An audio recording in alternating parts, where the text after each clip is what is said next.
What's going on, everyone? It's my back again, and we have the Mike and Millsy show back. It's not quite the same because we haven't got Pat Nevin, but I'm really, really, really chuffed, and obviously Millsy can go into a lot more detail than I can. But we're welcoming a new little blue to the community, aren't we?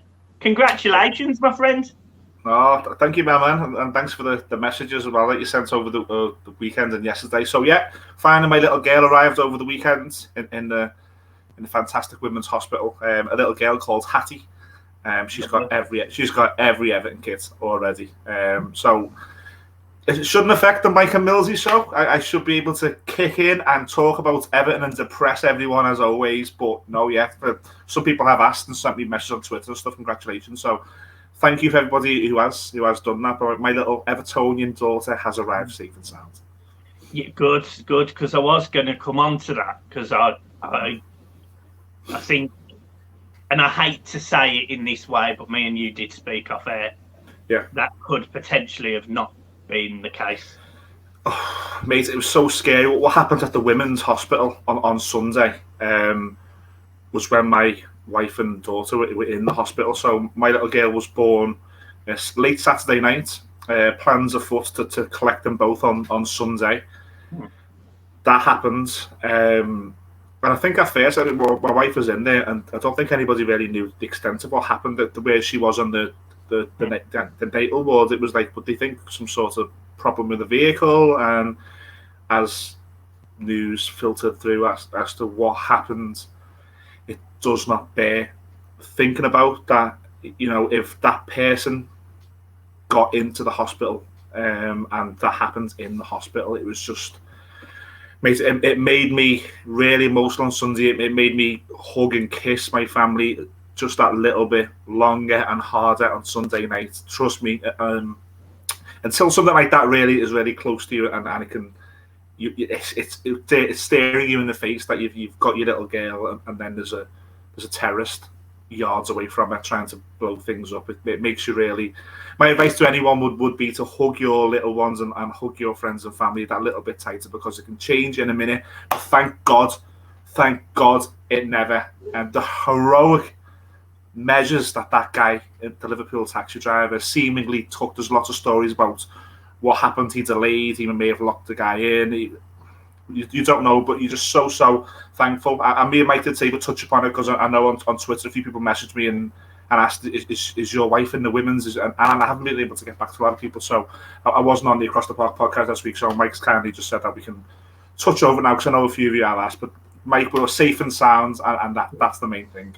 Good. And a huge shout out to the taxi driver. You know what? Absolutely. There's lots of stories going around what he did or he didn't do, but the facts were he was in that car with a terrorist, and fortunate enough he was able to walk out. I know he had some injuries, etc., but he was able to run out that car, and whatever action he took, big, small, none at all. That car, fortunately enough, exploded. No, not necessarily nowhere near the hospital, but there was enough room for the area to not be as damaged as it could have been. And whatever he did, he deserves an absolute knighthood from both main football teams, and obviously any Tranmere fans, and whatever. He deserves all the credit he gets. He really does. He's never going to buy a pint in my presence again. I owe. And everybody who helped, I owe them all everything, absolutely everything. So everybody who did help on Sunday, whether it be the taxi driver or the police and the fire staff and everything. I went to hospital on Sunday evening. I was adamant I was collecting them. Big massive cordon round, people doing great jobs, and probably some of the worst days of their careers as well. So everybody, including the taxi driver, I think if the football clubs can do something for them people, that'd be a really, really nice touch.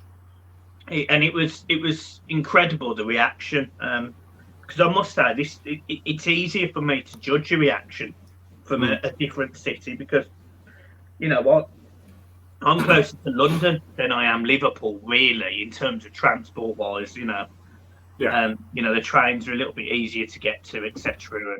But the reaction from Liverpool police, Liverpool terrorism unit, was absolutely superb from what I've read and seen and heard, and the fact that we're around that house within hours. I just think Liverpool as a place, as a city, as a group of people, yet again, come together when it was needed, and it's one of the reasons why I adore Liverpool as a city. Don't like the football team, but I adore the city of Liverpool and the people in it. So, from an outsider, I think everyone involved, unbelievably well done for handling such a shit situation. Should we talk about some football now, Millsy? Should we talk about some football? And I don't want to talk about England, but I suppose I'm just going to touch on it just for a second. We've had two international, they're not even been friendlies, two international games. We've scored a lot of goals. A lot of people are losing their heads over Harry Maguire's celebrations and Harry Kane getting 7 goals or 6 goals or whatever it was. I look at the opposition that this has happened against, and I kind of just want people to calm down a little bit when it comes to Harry Kane and Harry Maguire. What was your take on it? I think there's a fine line in being proud and being happy at results and performances with realism. Really, is it great that Harry Maguire hasn't took his club form into international football? Of course, is it great to see Harry Kane as an England fan scoring goals? Of course, again, I think you've got to measure that with we were playing San Marino last night, who I think have won one game in their entire history. I was listening to Roy Keane after the game on TV, and he said that those San Marino players, they must dread international call-ups because they're getting heavily beat all of the time. Now, I don't know whether the authorities, whether it be FIFA, whether it be UEFA, whether it be whoever, can do something similar to what they've done at club football now with the conference for clubs, because yes, they've got a duty, they've got a right to be able to qualify for the World Cup, or the Euros, but again, give them their own. Let them go in if they're not seeded above a certain place, they can't attempt to qualify for these tournaments, but they can compete in very low key summer tournaments or something. I feel really. I don't take much pleasure watching England beat San Marino 2-0. I was watching it last night, and if England would beat Scotland 2-0, I'd have took a lot more pleasure than watching a 10-0 England San Marino game. And based on that, I don't really take, as an England fan, much from Harry Maguire and Harry Kane seemingly being back in form.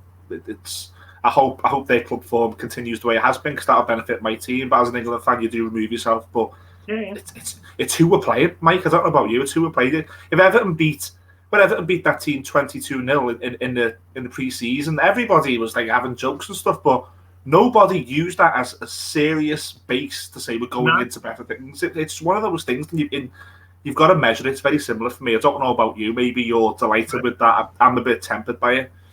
No, I agree. I'm exactly the same. I think the overreaction has been immense. Harry Maguire running to the flag with his hands cupped behind his ears. I don't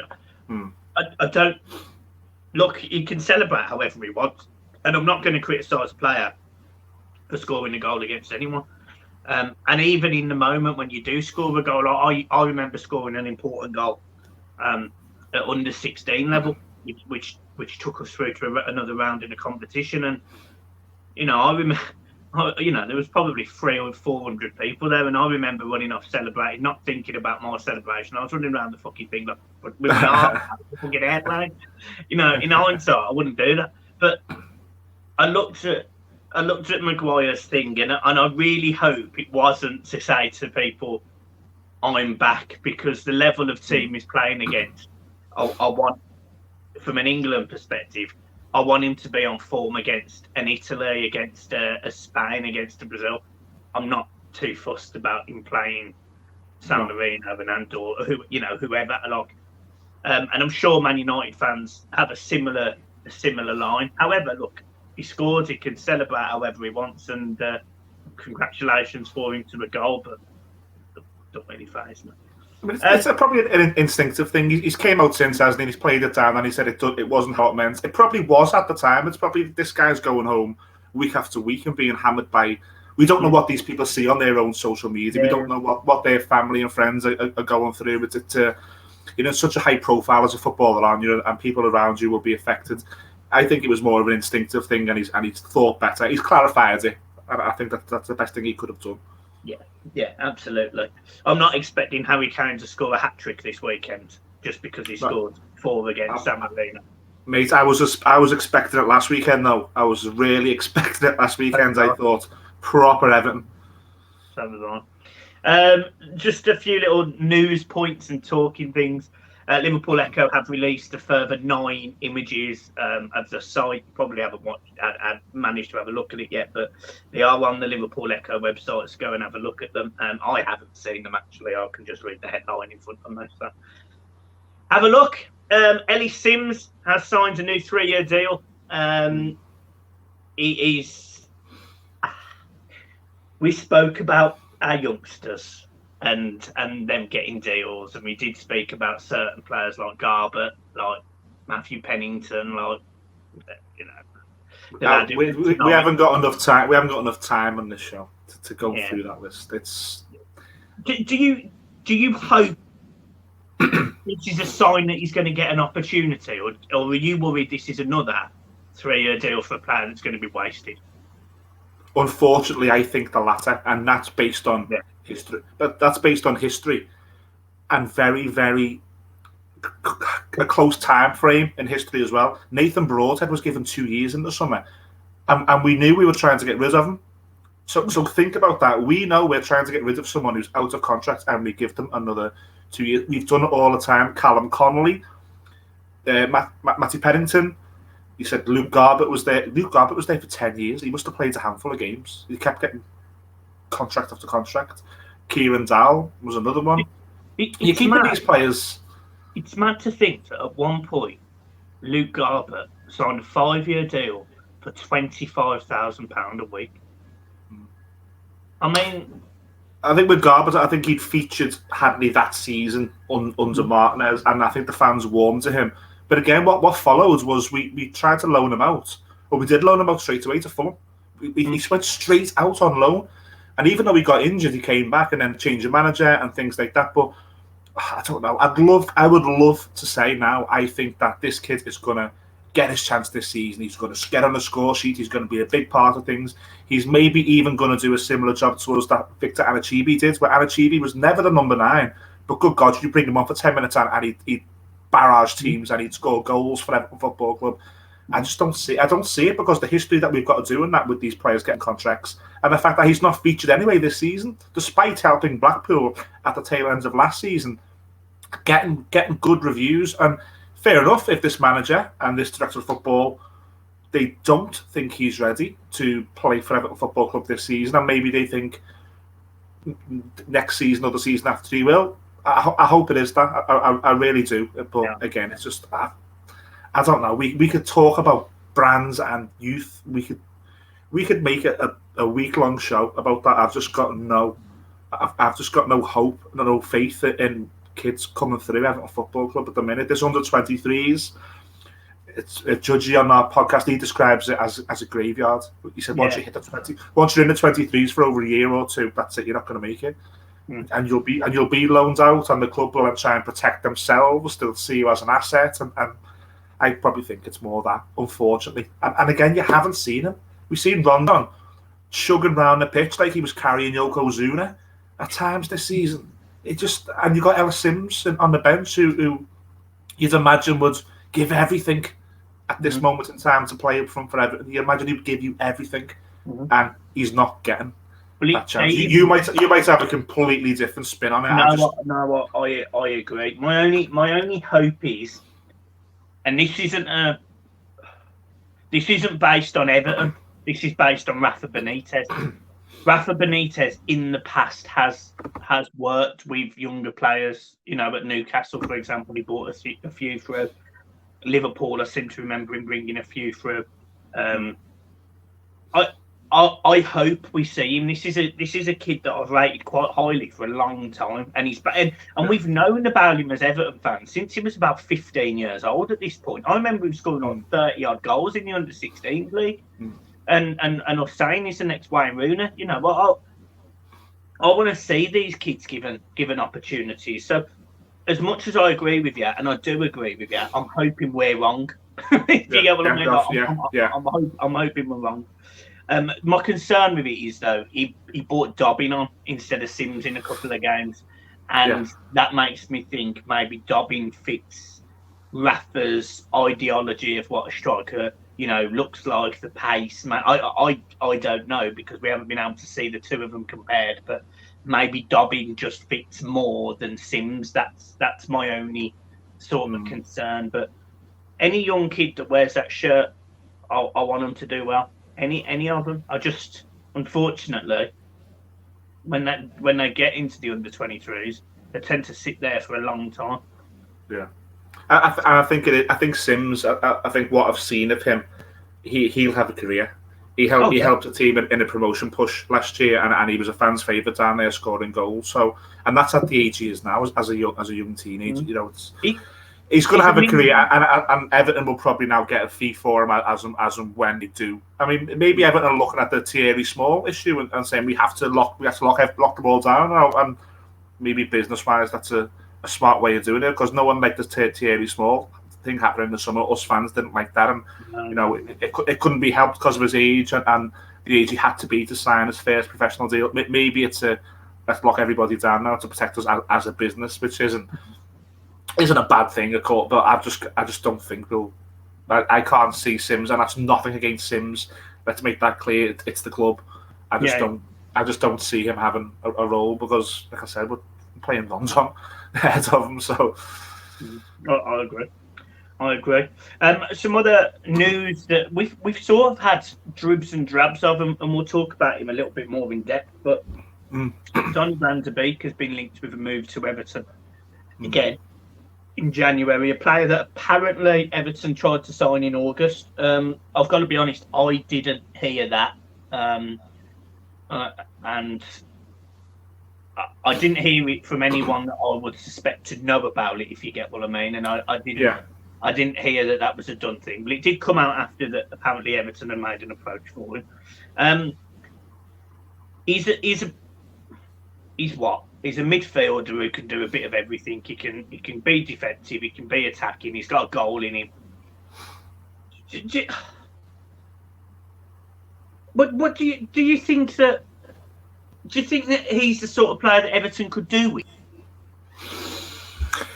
I don't know, because I haven't seen enough of him. I've seen enough of him. I've seen as much as him pre-Manchester United as I did of Davy Klaassen.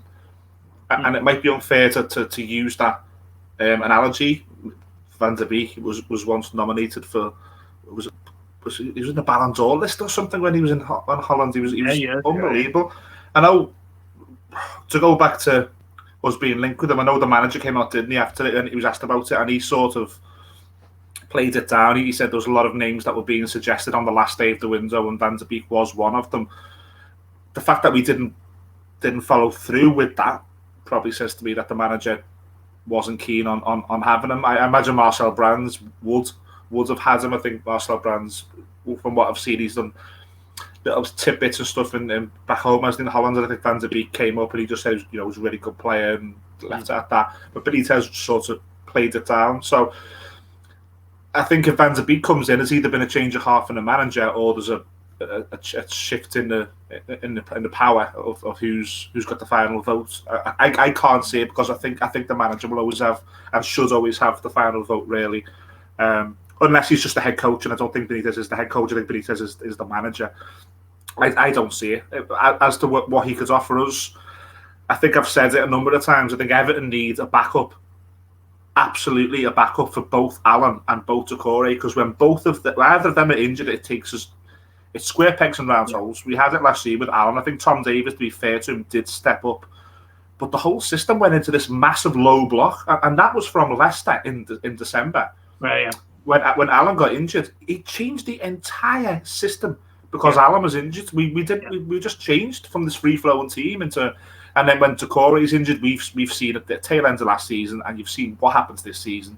If Van de Beek has got the athleticism of a Tokore and he can get box to box, yes, all day. If Van de Beek is happy to sit and hunt and run and try and do things Alan does to help defensively, yes, of course, because we do need help for those two. I mean, we've lost Tom Davies now. Tom Davies is injured, so there's another one.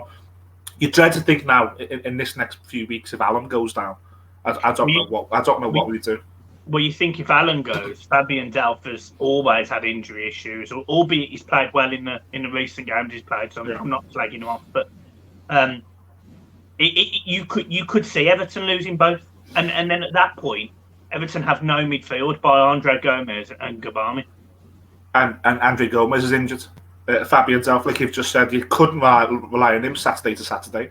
And Gabami stunk the joint out at Molineux, didn't he? Let's be honest about this. Stunk the joint out. That was his chance. And I understand the argument that he's not really fit, but he was on the bench for 5 or 6 games before then. That must mean he's training Monday to Friday at Finch Farm. That must mean he's training competitively at Finch Farm. So he didn't take that chance. If Alan went down, and you give me the choice of playing, I don't know, Gabami, or maybe trying to bring a Van de Beek in who could help, I'd probably go with the latter, because I don't know why you wouldn't. I think a loan deal, if you get a loan deal for him, and you can't get hurt on that, and you protect yourself with some clauses that if it's successful, then we will trigger a certain clause, fine. But I just think because the manager played it down already, I don't see it.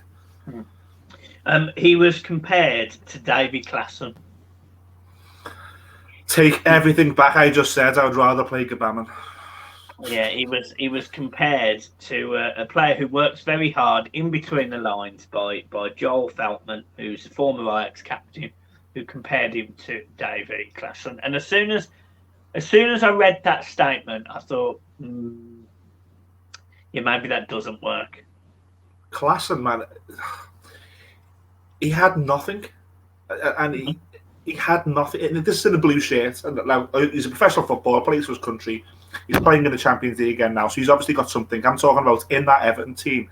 Every time I seen him, there was nothing. He lost the ball. He was either dispossessed easily or he'd give it away. He wasn't arriving late in the box as a threat, barring one time, I think, at the first game of the season where he made that run to help Rooney score. Defensively was nothing. So if you're telling me Van de Beek is a similar player to him, then Van de Beek won't make it in England, and maybe that's why he's not featuring for Manchester United. Yeah. Which is always my worry with Dutch players, and it's not it's such a step up. Dutch football is fantastic. It's entertaining. I love watching Ajax play. I think they play great football, but I do worry how their players would adapt to literally any other league. Yeah, and it's not even the top duels. Like, there's a number of players who will come out second best in the duel with a Gundogan or any number of top players. But Klassen was coming out on the second best with your bottom end of the league midfielders, your League Catabol type players. Yeah, I don't even know who was playing back in 17. I haven't even got any names, but I remember watching Klassen. Teams like Burnley were just dispossessing them and very, very easily. And the Dutch way is if you harass them and you push them and you're rough with them, then you'll get the best of them. And that's the English game. That's the English game half the season, 60% of the season. That teams now will press and press and press because fans demand it. Yeah. It's it's scary, really. It's scary, really. I remember Klassen being put on the left-hand side against Atalanta at Goodison. And I remember sitting there watching us get absolutely demolished. I think it was 5-1 in the end. Horrendous.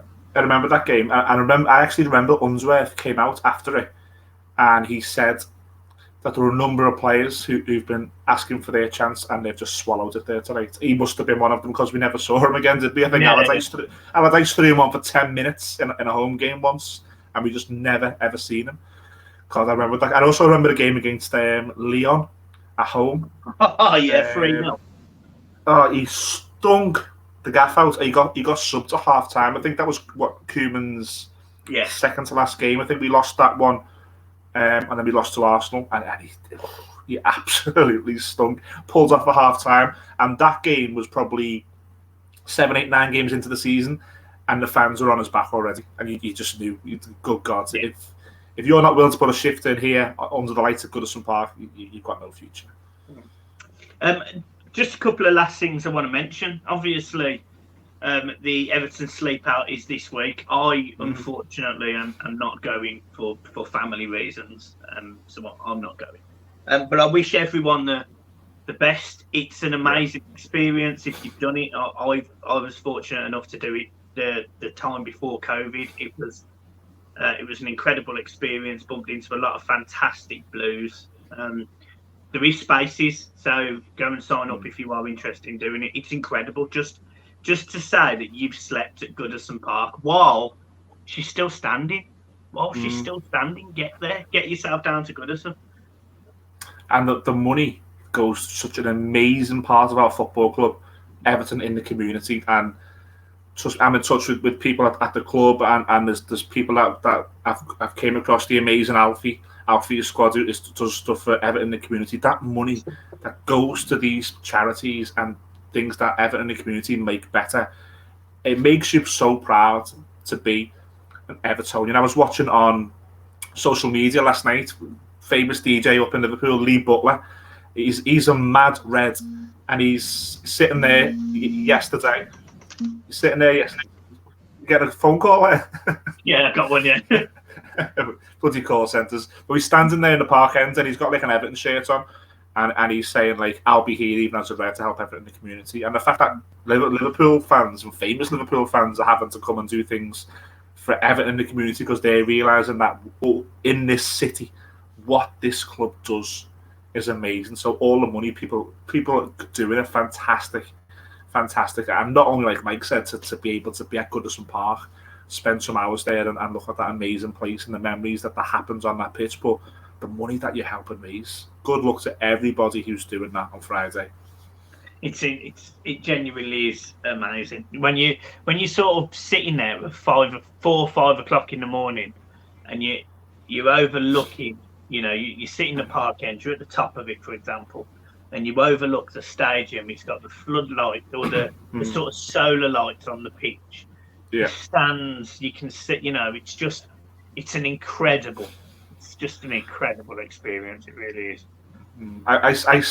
The Wolves game last season, which is the game that we had the 6,000 fans in, I'd missed that place so much, and I remember getting there as soon as it opens and just sitting there and looking at it, because you don't know, even now the way the world is, you just don't know what's going to happen, especially at that point with only 6,000 fans in there. I was thinking my time here could be limited now, and good God, if you do what Mike just said there, trust me, any Evertonian who does what Mike says there, and you sit and you just look at that place, and you can remember your personal memories, you can think about the things that you've seen footage-wise, that the great Howard Kendall, the great Dixie Dean, Alan Ball have all played on that pitch. The best team of all time in Everton's history, the 1985 team, were demolishing teams on that pitch. And if you sit there and you look at it, good God, I'm getting it just now thinking about this. So what Mike said there is a fantastic idea, and I can tell, Mike, that's what you've done just by explaining it. It is. I did it. I sat there, and I was able to touch on other memories of my other granddads, and sitting there watching the game, and the times when I used to go as a young lad, and then I thought about how I started bringing Finley, and I cried. I actually remember sitting there and I cried thinking about the happy memories I had where Grandad would drop me and my dad off. He would go and park the car in Stanley Park. We would go into the ground, wait for him, sit next to his seat. The atmosphere would build. He was a grumpy old man, would just sit down the whole game. We'd lose a draw. He was a grumpy old man, bless him. And then I thought about it as my dad being grandpa, bringing Finley, and he's not as grumpy, but he it was it's just such a surreal experience and do it. And I actually did a vlog of it, which is on the channel. It's probably about 2 or 3 years old now. Go and find it. Go and find it and have a little watch, guys, because it is incredible. There was some video footage and you'll see a few Evertonians who you might know on it. So go and have a watch of it. Last thing from me is just a bit of an announcement. So on Sunday, I will be going on the Don Robbie channel. It's the only time I've got get in, my friend. The only time I've sort of got booked to travel, obviously for personal reasons. So it's quite easy actually, because Liverpool is 3 hours away. Train, drive, it's 3 hours away, or 2.5 hours. Whereas Liverpool, whereas London, I can get there in an hour and 15 minutes. So if the worst happens, I literally can get on a train and be home in an hour and a half. Right, I'll be watching that. You absolutely smashed it on that channel on the Man United game. I remember sitting there laughing my head off when Everton scored, and knowing you as I do, your reaction, and then the popcorn at the end, you were just boiling piss, absolutely boiling piss. And it was fantastic. You were amazing on that. I'm sure you will be again. Let's just hope that Everton don't Everton you, and let's hope that we put some sort of performance in on Sunday as hard as that is going to be. But I was just gonna touch on the game just briefly. Match preview obviously will come out Thursday. We've got Big Steve coming over from his channel. Equally, you'll know him from the Big Six show that's hosted by Turkish, etc. So Steve will be on with me, a bit of a friend of mine, so he's all right. It's a tough game for Everton. Probably, you'd imagine, along with the other lot, the hardest game that you'll play all season. Yeah. If you take Chelsea out of the equation, Chelsea are a really good team this season. It's for the past couple of seasons, it's been Anfield and it's been going to Manchester City. That you've got to put your tin hat on, and you've got to work hard. You've got to hope that you get some luck, and you've got to have a really good game plan, and you've got to work hard.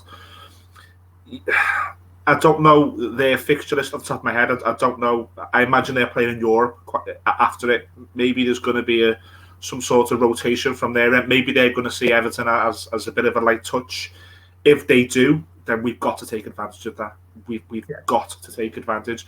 I don't know injury-wise whether Decore will be back or not. I think if he's not, based on the fact Tom Davies is now injured, I think you've just got to go with Delph, and you've got to go with Allen.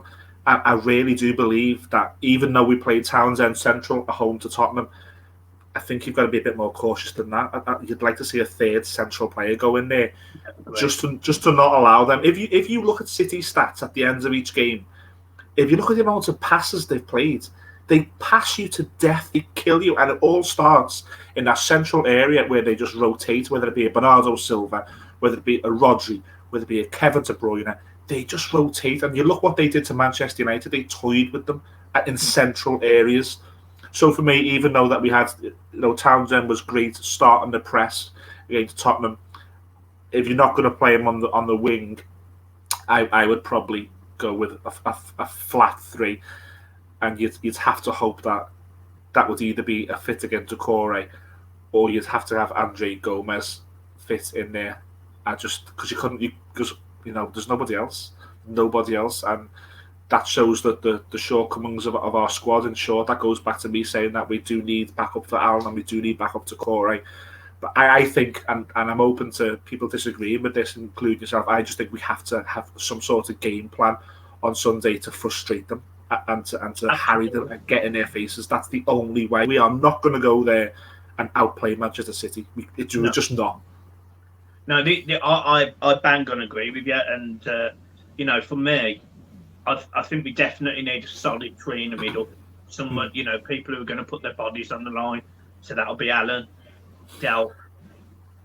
My concern is the second one because of the options. I would have happily stuck Tom Davies in there because I know that he would at the very least put his body on the line. The fact he's injured worries me, which means we've got to go with Gabami, who I can't slag him off too much, but it wouldn't surprise me if mentally he's concerned about putting his body on the line. It wouldn't surprise me. I don't think he did at Wolves. I thought he had a bad game at Wolves, and he didn't put his body on the line. And Andre Gomez, for exactly the same reason, a big injury. Is he going to want to play in a central midfield area and potentially have to stick his body on the line? I have real concerns about that. The front three would be great with Charlison and Townsend, and they would just be told to guard the counter all game, every game. That's it. I can't see Everton getting a result, like a draw. I can't see Everton getting anything because Manchester City are just so good. And I know Palace went there and got a result. I know they went there and did a job on them and got a 2-0 win. But we just don't do that. You never hear of Everton going somewhere random and going.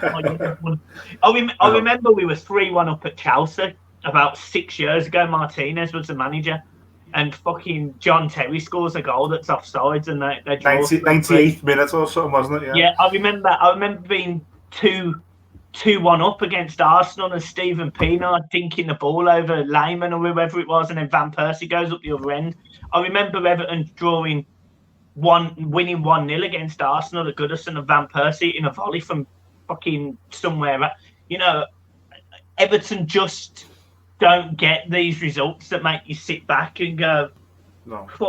But we'll play difficult and we'll go and get a draw. You know, like Man United, for example. But the only time I really remember us going and getting a result I didn't expect was when we went to Old Trafford and Brian Oviedo scored and we won. That's the only time I could think of it where we've gone through a game against the Big Six and we've won without expecting to win.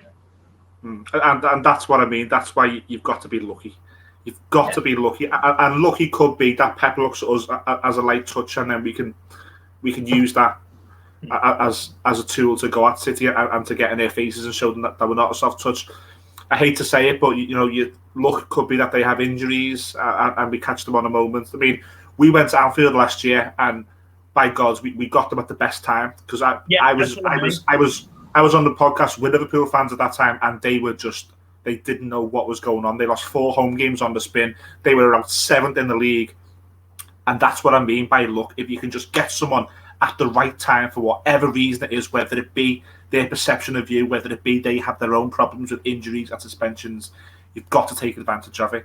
And you're right in what you're saying. You never see Everton go and just get a 1-0 at Stamford Bridge. You never see Everton going to City and getting a 1-0 at Manchester City. But, it's a different manager now. It's a different set of players in the fact with mentality. You look at Townsend, you look at his mentality. He's no mug. You look how hungry Richarlison is now. Look at his performance against Tottenham, where he's playing in the central area. He was pressing from the front. He was doing really well. You've got to bring Yerry Mina back in, Mike, for me. Got to. Absolutely. If Yerry Mina is fit, he walks back into this Everton centre. He can even pick the centre half he plays next to. The entire Everton defence falls apart without Mina, and we've seen it with Yerry Mina this season. Everton have challenged the top 4, top 6, top 4, and actually, when we've not had him, we've been dog shit.